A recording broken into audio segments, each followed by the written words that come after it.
যেতিয়া আপোনালোকক স্বাগতম জনাইছোঁ।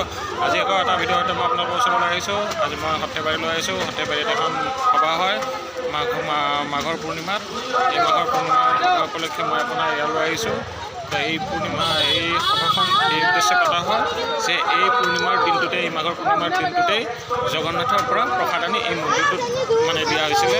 তেতিয়াৰ পৰা এই মন্দিৰটোত এই সভাখন পাতি থকা হৈছে। যেতিয়াই জগন্নাথলৈ মানুহ যায় তেতিয়া এই মন্দিৰটো দৰ্শন কৰিহে জগন্নাথ পুৰীলৈ যায়। সেয়েহে এই মন্দিৰটোতো বৈশিষ্ট্যতা আৰু ইয়াত এখন বহুত ডাঙৰ সভা হয় আৰু অতীজৰ পৰা বহুত ডাঙৰকৈ পাতি আহি থকা হৈছে। ইয়াত মই মন্দিৰৰ কিছু অংশ দেখুৱাই আছোঁ আপোনালোকক আৰু মোৰ কিছু ভতিজাই ইয়াত ধূপচাকিৰ দোকান দিছে। সেই মই দেখুৱাই আছোঁ আপোনালোকক। সকলোৱে দোকান দিছে, ধূপচাকিৰ দোকান।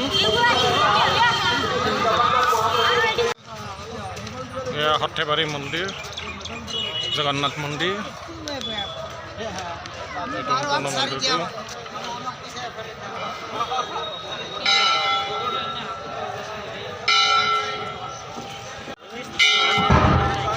ৰংঘৰৰ আগপিন পেটত থকা ৰাজু চৌধুৰী আপোনাক পুৰন্দৰৰ সোণাৰী দোকানী গুণিন দাসে আপোনাক ভঁৰাল ঘৰত বিচাৰি আছে।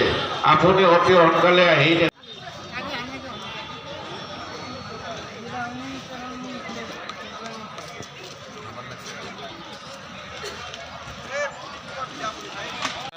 এইটো জগন্নাথ মন্দিৰটো সৰ্থেবাৰীৰ গোটেই চৌহদটো সভাৰ দৃশ্য। এয়া বহুত ডাঙৰ সভা পতা হয়।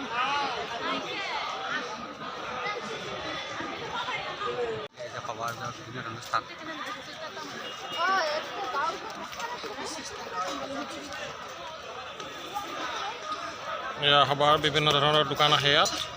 এই গোটেই দোকানবোৰ